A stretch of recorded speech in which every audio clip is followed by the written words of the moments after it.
សួស្តីបងប្អូនទាំងអស់គ្នានៅថ្ងៃនេះផងដែរយើងខ្ញុំមានមុខម្ហូបមួយមុខមានឈ្មោះថាភ្លាសាច់គោជាមួយនឹងសាឡាត់នេះគឺជាភ្លាសាច់គោរបស់យើងបងប្អូនទាំងអស់គ្នាចង់ដឹងថាភ្លាសាច់គោរបស់យើងនេះធ្វើរបៀបណាសូមបងប្អូនទាំងអស់គ្នាតាមដានជាមួយនឹងខ្ញុំនៅរបៀបធ្វើដូចតទៅអ្នកទាំងអស់គ្នានេះគឺជាបន្លែភ្លាសាច់គោរបស់យើងមានដូចជាសាឡាត់សណ្តែកគួរជីបារាំងស្លឹកវែងហើយការ៉ុតហើយនឹងជីសាំងហុំហើយនេះគឺជាជីឆ្អាបនេះក៏ជាគ្រឿងផ្សំទឹកជ្រលក់របស់យើងមានដូចជាក្រូចឆ្មាខ្ទឹមហើយនិងម្ទេសនេះគឺជាសាច់គោហើយនេះគឺជាបន្លែផ្សំរបស់យើងនេះគឺជាគ្រឿងផ្សំរសជាតិអញ្ចឹងទាំងអស់គ្នាតាមដានការធ្វើភ្លៀងសាច់គោជាមួយខ្ញុំទាំងអស់គ្នានេះគឺជាសាច់គោរបស់យើងសាច់គោនេះផងដែរអ្នកទាំងអស់គ្នាអាចស្រោះវាឲ្យឆ្អិនបន្តិចក៏បានមិនចាំបាច់ឆ្អិនពេកក៏បានដែរព្រោះយើងយករសជាតិវាខ្ញុំស្រោះតែល្មមទេដើម្បីឲ្យវាមានរសជាតិឆ្ងាញ់ហើយអ្នកទាំងអស់គ្នាហាន់វាទៅទឹងសាច់បែបនេះហើយទាំងស្ដាងបន្តិចដើម្បីកុំឲ្យវាស្វិតពេកទំហំនៃសាច់គោអ្នកទាំងអស់គ្នាអាចធ្វើតាមការចូលចិត្តអ្នកទាំងអស់គ្នាអាចហាន់វាទាំងធំក៏បានចំណិតតូចបន្តិចក៏បានតែខ្ញុំយកចំណិតសមល្មម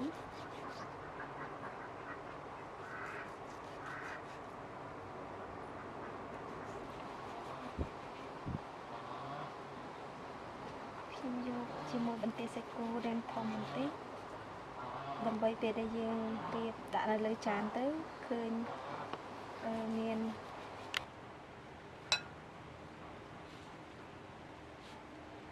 តោះមក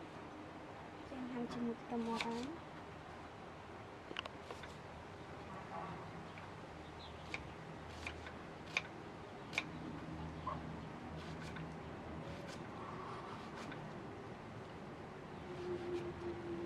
ឲ្យវាស្ដើងដើម្បីកុំឲ្យពេលដែលយើងញ៉ាំទៅ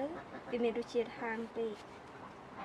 អ្នកទាំងអស់គ្នាអាចដាក់ខ្ទឹមបារាំងចំនួន1មើមក៏បានពាក្យកណ្ដាលក៏បានសម្រាប់ខ្ញុំប្រើតែមួយចំហៀងទេ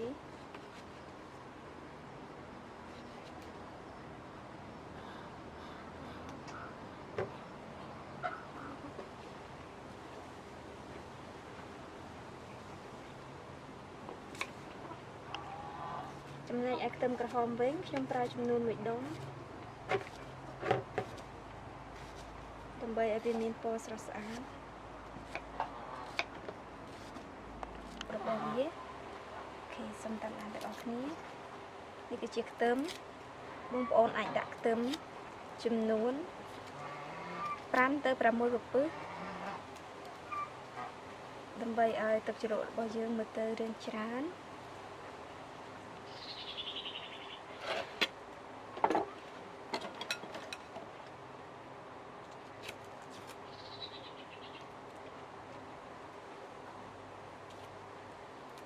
យកបកជាមួយសម្បក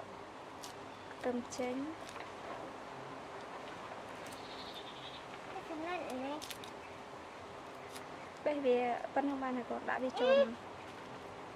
មកដាក់ចូលទឹកជ្រលក់នេះខ្ញុំប្រើម្ទេសរាងច្រើនបន្តិចព្រោះអីសាច់គោយើងមើលទៅវារាងនៅឆៅអញ្ចឹងយើងប្រើម្ទេសឲ្យរាងច្រើនដើម្បីឲ្យឆ្អិនសាច់គោ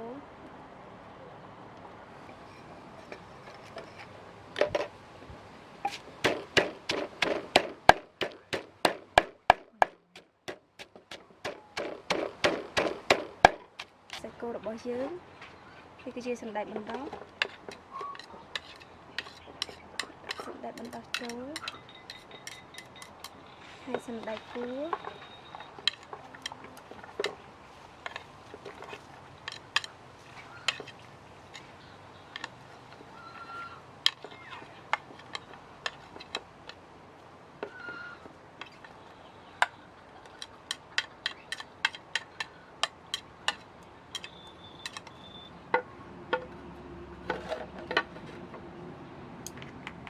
ពេលនេះដែរយើងចាប់ផ្ដើមដាក់ជាមួយ សាច់គោរបស់យើងដែលបានលាយគ្រឿងរួចចូលទៅក្នុងបន្លែ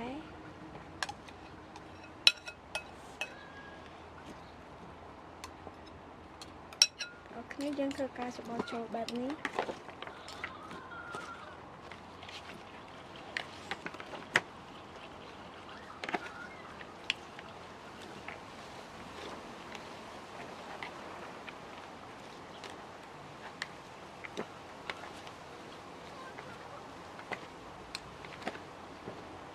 ជាមួយនឹងការធ្វើភ្លាសាច់គោនេះផងដែរបងប្អូនទាំងអស់គ្នាអាចធ្វើជាទឹកជ្រលក់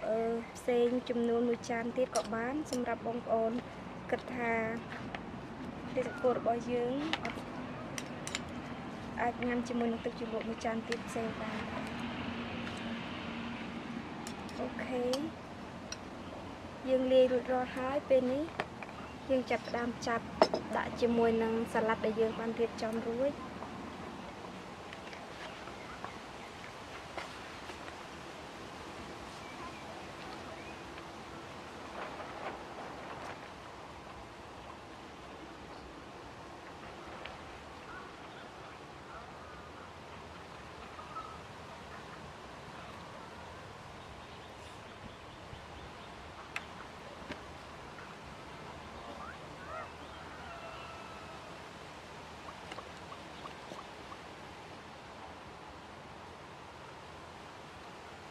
អូខេរួចរាល់ហើយអ្នកទាំងអស់គ្នា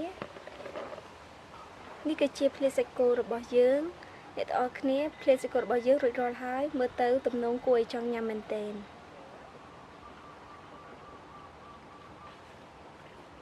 ខណ្ឌសេអរគុណអូខេសួស្តីបងប្អូនឥឡូវនេះម្ហូបភ្លាសាច់គោនេះគឺឆ្អិនហើយក៏រួចហើយដែរតំណងញ៉ាំមកអញ្ចឹងតោះចាំមកញ៉ាំជាមួយខ្ញុំទាំងអស់គ្នាពីព្រោះចង់ធ្វើដូចតំណងញ៉ាំហើយនេះគឺជាសាច់គោដល់អូខេហើយជាមួយនឹងបរិស្ថានខាងក្រោយហ្នឹងគឺស្អាតហើយធម្មជាតិតែម្ដងហើយរួមពេលអាហារថ្ងៃត្រង់តែម្ដងណាអូខេហើយនេះគឺបន្លែការ៉ុតអូខេ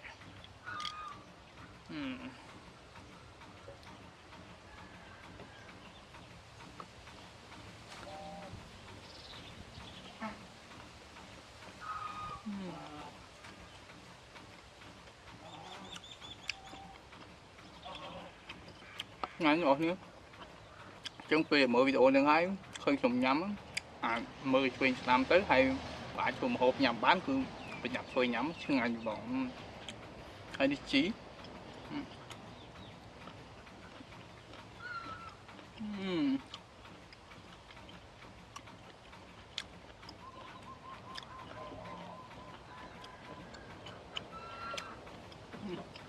ហឹលផងឆ្ងាញ់ផងហើយជូរអែមឆ្ងាញ់មកហើយការ៉ុត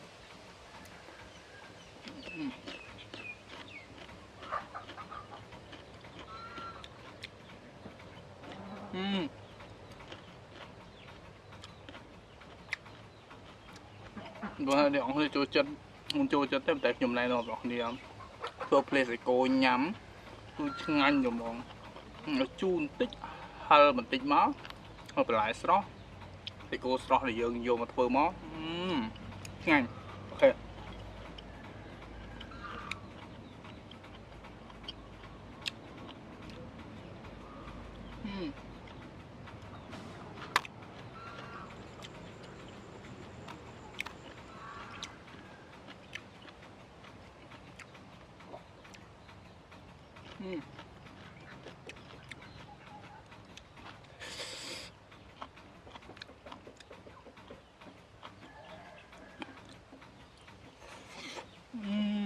បាទចុងក្រោយសូមអរគុណដល់អ្នកកុំភ្លេចជួយ like share channel វីដេអូរបស់ខ្ញុំផងជួយបាយបាយ